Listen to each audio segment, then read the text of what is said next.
This guy right here had the best handles. You would never know. Rod Strickland. It looked like he was going to lose it at any time. And I'm telling you, he was the best finisher under 6'4" that I ever played with. That led the league in assists. Rod Strickland. Wherever you're at, I love you, baby. You made my game better. He was so cold, man, the way that he used to play. He was shifty. He was crafty. Always seemed to have the ball on a string and dished out some of the nicest dimes you would see. He had a playground style of play similar to modern day players like Kyrie Irving. But then you find out that Rod Strickland is Kyrie's godfather, and you get a much better idea of why Kyrie plays the way he does. It seemed like a dream situation for a New York point guard to be drafted to his hometown Knicks, but that quickly turned into a nightmare when he didn't get the opportunity he felt he deserved. When he was sent to a better situation early in his career, he excelled with the Spurs, the Blazers, and the Wizards, even being the league's top assist man in 1998. His career was very consistent, but attitude caused him a lot of problems, as bridges were burnt with most of the teams he was on. Additionally, his teams could never find the playoff success that every player wants. But that was never his fault, as Strickland played his best in the postseason. He was never an elite point guard, but he was right on the brink for the majority of his career. Yet you don't hear his name come up with the top point guards of the 90s. Yet it's hard to say that he wasn't when you look at the numbers he put up in his 17-year career. So today, we're going to jog your memory and shine some light on the overlooked career of the original point guard, Rod Strickland. A Bronx native, Rod Strickland spent many years playing for the New York Gauchos AAU team. Once he reached high school, he would be a standout at Truman High, where as a junior, he led the team to the 1984 Class A state championship, and he would even hit a game-winning reverse layup with a second left in overtime. He would finish the game with 24 points, 6 rebounds, and 8 assists as he won MVP. And like a lot of great prospects, he would transfer to Oak Hill Academy for his senior year, not only for the competition, but also to improve his academics. And in his first pickup game, he showed his coaches and many scouts in attendance that he was a special talent. Strickland would attend DePaul University as a highly touted freshman going into the 1986 season.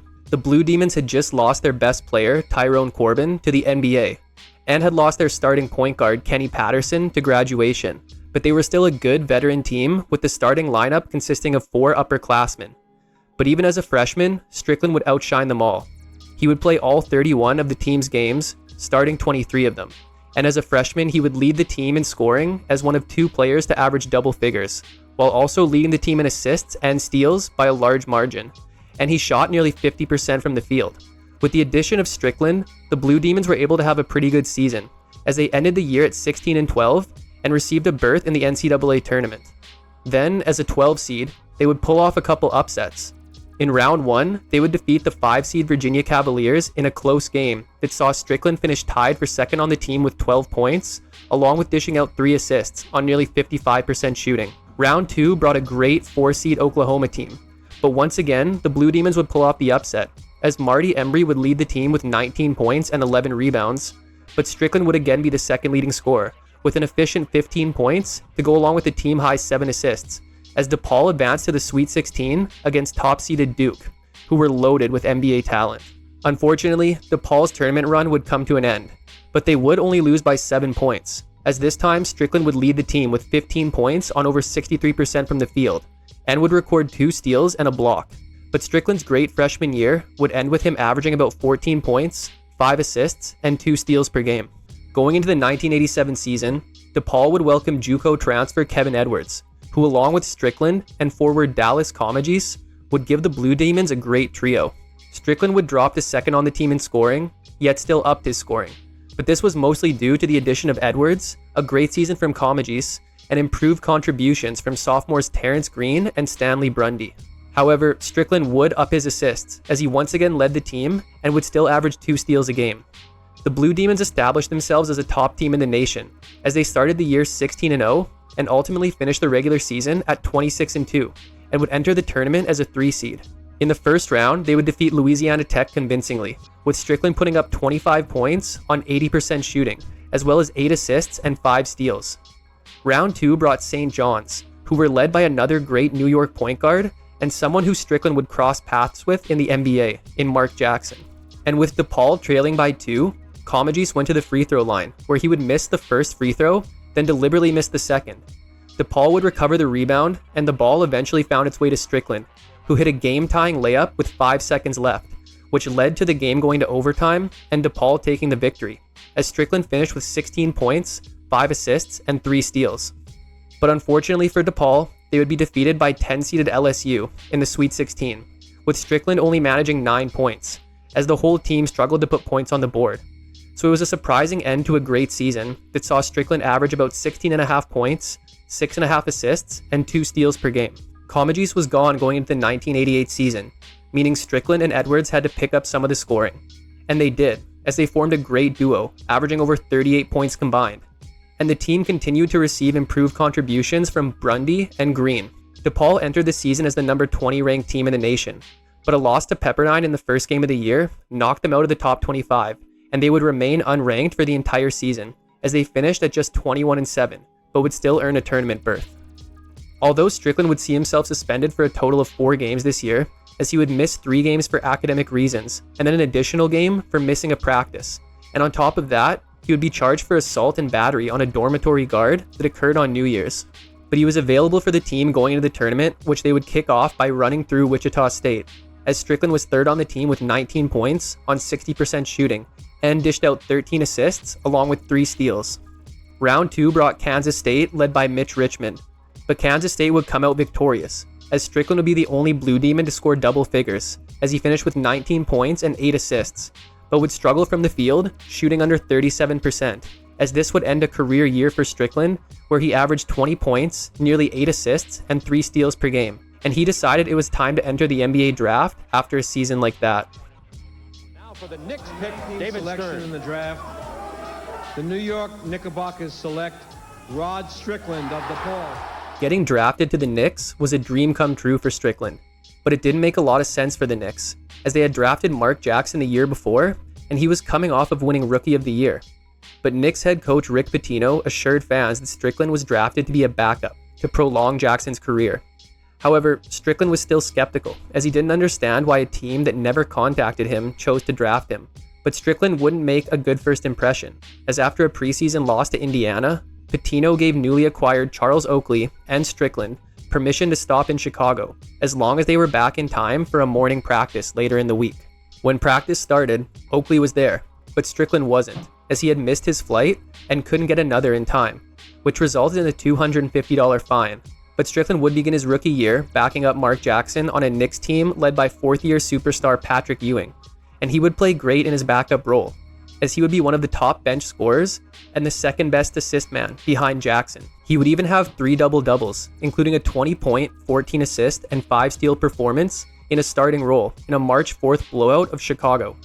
However, there was clearly something between Pitino and Strickland, as after December 30th loss to the expansion Charlotte Hornets, Pitino would say that Strickland isn't as good as the media makes him out to be.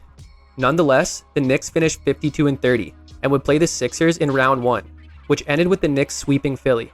Strickland would see his minutes drop, but he would still average 8 points and 2.5 assists on over 58% shooting. Round 2 brought the Michael Jordan-led Bulls, who beat the Knicks in 6, as Strickland would struggle, putting up only 5 points on less than 38% shooting, to go along with nearly 3 assists. But Strickland's rookie season ended with him averaging nearly 9 points, 4 assists, and a steal per game, as he was named second team All-Rookie. Pitino would return to the NCAA after the season and was replaced with Stu Jackson going into the 1990 season. And Mark Jackson would report to training camp out of shape, which resulted in Strickland starting all preseason games and averaging over 8 points and 4 assists in 20 minutes of action.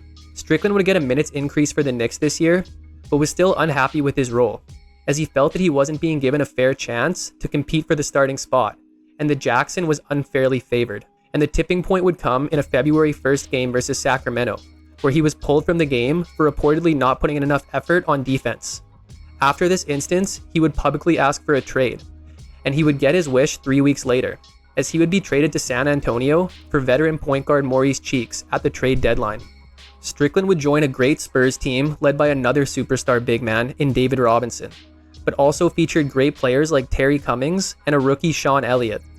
Strickland would come off the bench his first 3 games before becoming the team's starter, and he would show his talent by putting up about 14 points, 8 assists, and 2 steals, while also recording 6 double-doubles and a 17-assist game on March 12th versus Minnesota. The Spurs would finish the year 56-26 and draw the Nuggets in the first round of the playoffs, who they made quick work of in a 3-game sweep. Strickland would average a double-double for the series at about 13 points and 10 assists, as well as 2 steals per game. The second round would bring Clyde Drexler and the Blazers, and this would be a back-and-forth 7-game series that saw Strickland average about 12 points and 11.5 assists, which included a postseason career high of 17 assists in a Game 3 win.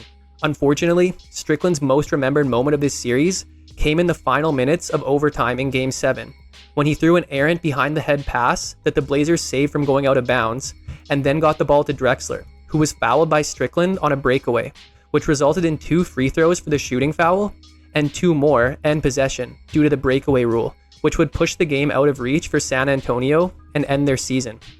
But for Strickland's overall regular season, he averaged about 10.5 points, 5.5 assists, and 1.5 steals per game. The Spurs looked strong going into the 91 season, and would have all 5 starters average at least 13 points, as they finished 55-27, but they could have been even better, as Cummings missed 15 games, and Strickland would miss 24 due to injuries, including a broken hand, which he suffered in a fight outside a nightclub in early February. But when he did play, he was an efficient scorer, shooting over 48% from the field, while also being one of the top distributors in the league, as he finished tied for 12th in assists, which included 17 games with at least 10 assists. The Spurs would enter the playoffs with a matchup against the Golden State Warriors and their Run TMC trio, and as most know, this ended in a surprising 4-game upset of the Spurs. Strickland would once again up his play in the postseason, as he averaged 5 points more than his regular season, a team-high 8.8 assists, and nearly 2.5 steals per game, which included a postseason career-high 30 points, along with 9 rebounds and 13 assists in the Spurs' only win of the series in Game 1. But for his regular season, Strickland would average about 14 points, 8 assists, and 2 steals per game. Fans weren't happy with Strickland to start the 92 season, as he held out for a better contract for the first 2 months of the year, and he would end up missing 24 games. And when he did return, after signing a 1-year, $1.3 million contract, he was greeted by a lot of boos from the home fans. The Spurs were just 13-11 when Strickland rejoined the team, and would go 34-21 the rest of the way to finish with an underwhelming 47-35 record. However, they would deal with injuries to other starters, such as Willie Anderson missing 25 games and David Robinson missing 14. Strickland would record a then career high of 28 points in a February 6th loss to Indiana, as well as a then career high 19 assists in a March 3rd win versus Minnesota, as he would dish at least 10 assists in 22 games this year. The Spurs entered the playoffs with a matchup with Phoenix, but they were without Robinson, who had thumb surgery in late March, which ended his year. So without their best player, the Spurs would be swept. Strickland had another great performance, as he dropped 20 points and 9 assists on 8 of 12 shooting in Game 1, then 10 points and 11 assists on 50% shooting in Game 2. But then a broken hand would keep him out of Game 3. And for the regular season, he averaged about 14 points, 8.5 assists, and 2 steals per game. After the contract holdout didn't go as planned, it wasn't too big of a surprise that Strickland would leave in free agency and sign with the Portland Trailblazers, who were coming off of an NBA Finals appearance. Portland was an interesting choice, as Strickland had made it clear at the beginning of his career that he wanted to be a starter, but would sign with a team who had an established starting point guard in Terry Porter. But although Strickland started just 35 of the 78 games he played, he still received over 31 minutes per game, and finished as the team's 4th leading scorer and top assist man, on a career-high 48.5% shooting. Unfortunately for Strickland and the Blazers, their star player Clyde Drexler started declining this year, as he dealt with a nagging hamstring injury that would keep him out of 33 games. The Blazers were still a good team and finished 51-31, but without Drexler playing at a superstar level, they weren't really seen as a true contender anymore.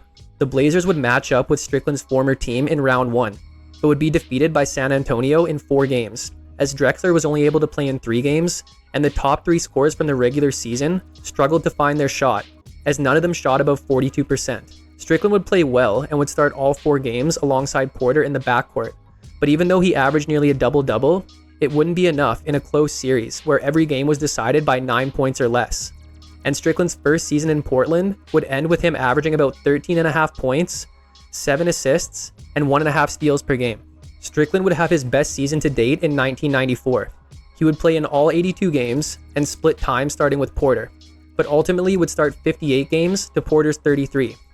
Drexler was healthier, but still missed 14 games, and wouldn't lead the team in scoring for the first time since 1987. But Strickland was now a top 3 scorer on the team, averaging a then career high in points and assists, as he would finish 6th in the league in assists per game.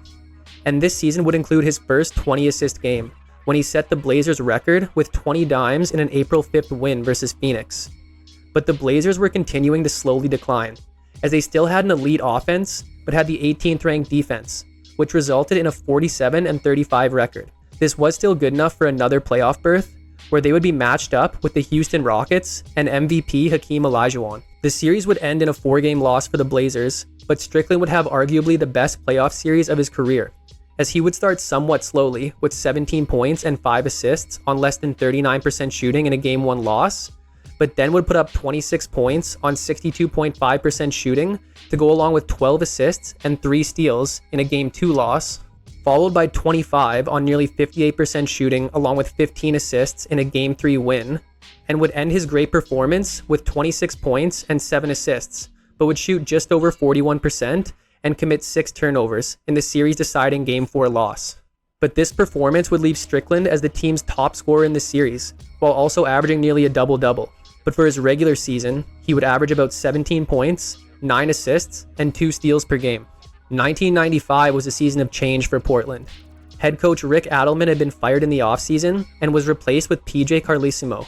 Although Strickland managed just 64 games, he took on the bulk of the point guard responsibility, as Porter was limited to 35 games in a bench role. Strickland improved his scoring once again and was 3rd on the team in scoring, with Clyde Drexler retaking his spot as the team's top scorer. And this season would also include Strickland shooting 123 three-pointers, after never shooting more than 59 in any season prior.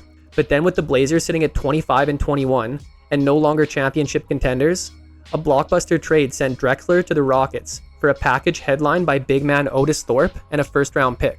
The Blazers would go 19-17 the rest of the way to finish 44-38, which was enough for a playoff spot, where they would play the Phoenix Suns, in what would result in yet another first-round exit for Strickland and the Blazers, as they were swept. However, Strickland would once again reach another level in the postseason, as he would go for 23-13 in Game 1, then 26-12 in Game 2, and end his series with 21-12 in Game 3. But his efficiency would take a hit, as he never shot above 43% for the series.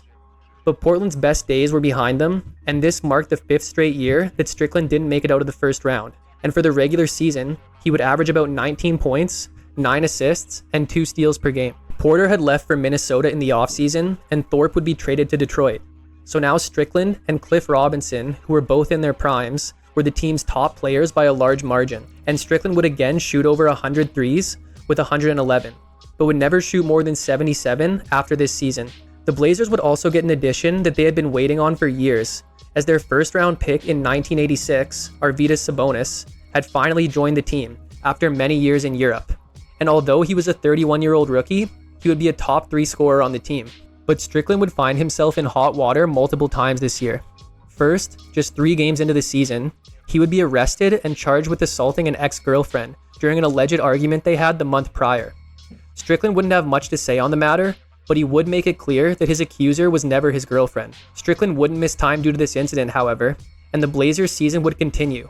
But then, with the Blazers sitting at 24-29, Strickland would storm out of a February 22nd shoot-around after an argument with Carlesimo, where he would say that he could no longer play for the coach.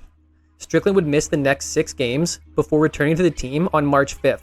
The Blazers would go 2-4 in the 6 games without Strickland, and were sitting at 26-34 after losing Strickland's return game against Houston. But they would then go on an incredible 18-4 run to end the season at 44-38 to get a playoff matchup with Utah. And that stretch included Strickland recording another 20-assist game in a March 30th win versus Houston. Portland would drop the first 2 games to Utah before winning the next 2, but then would get dominated in Game 5, as they would lose that game by 38 points. Sabonis would have a great postseason debut, averaging 23.6 points and 10.2 rebounds, and Strickland wouldn't be far behind, as he put up yet another great postseason performance, averaging over 20 points and 8 assists. But he would disappear in Game 5, as he put up just 10 points on 5 of 16 from the field. So it would be yet another first-round exit for Strickland, but his regular season saw him average about 18.5 points, 9.5 assists, and 1.5 steals per game. So after the blow-up with Carlesimo, it was unlikely that Strickland would be on the team in 1997. And that became a reality when he was traded to Washington, along with teammate Harvey Grant, on July 15th, for a package headlined by second-year forward Rasheed Wallace. And as good as Wallace was, this trade made a lot of sense, as now the Bullets, with their frontcourt duo of Chris Webber and Juwan Howard, had one of the top point guards in the league to run the offense. The Bullets would go through 3 coaches this year, but their trio of Webber, Howard, and Strickland combined for over 56 points per game, as Strickland would play all 82 games for the final time in his career. Additionally, Washington would receive some solid scoring from starters Calbert Cheaney and George Mirasan, as well as sixth man Tracy Murray, as the Bullets would record their first winning season in over a decade, and their 44-38 record would be enough for their first playoff berth since 1988. Unfortunately for Washington, they had to play the Chicago Bulls in the first round, and the series went as expected as the Bulls swept them. But it was a close series, as Chicago won Game 2 by just 5 points behind a 55-point performance from Michael Jordan, and then won Game 3 by a single point. Strickland would end up leading the team in scoring at almost 20 per game, to go along with the team leading 8.3 assists, as well as finishing tied for second in rebounds. But Strickland's first season in Washington ended with him averaging about 17 points, 9 assists, and 1.5 steals per game. The Bullets were no more going into 1998, as they had been rebranded to the Washington Wizards. Webber and Howard would have good years, en route to being the top scorers on the team, and Cheaney and Murray would up their scoring as well, but Mirasan would miss the season with injuries. The Wizards would boast a top 10 offense in the league, and a big part of that was due to Strickland playing arguably the best season of his career. His scoring remained the same at about 18 a game, but he would drop a career-high 37 points along with 8 rebounds and 10 assists in a January 11th loss to Atlanta. But his bigger accomplishment would come in the assist department, as he would average double-digit assists for the first and only time in his career, as he recorded 44 games with at least 10 assists, including his final 20-assist game to go along with 21 points in a February 10th win versus Golden State, and his 10.5 assists per game would lead the league. And although he surprisingly wasn't selected to the All-Star game, he would be voted to the second-team All-NBA. The Wizards would finish with a similar record from the year prior at 42-40, but this wouldn't be enough for a playoff spot, marking the first time in his career that Strickland missed the playoffs. And his regular season would end with him averaging close to 18 points, a career-high 5.3 rebounds, and a career-high 10.5 assists, to go along with 1.5 steals per game. A blockbuster trade occurred during the 98 playoffs that saw the Wizards ship Chris Webber to Sacramento for Mitch Richmond and Otis Thorpe. Richmond was coming off 6 straight All-Star seasons, but at 33 years old, he was definitely a downgrade from Webber. The Wizards would get similar scoring from the trio of Richmond, Howard, and Strickland during the lockout-shortened 99 season, and Strickland would average nearly 10 assists per game for the second straight year.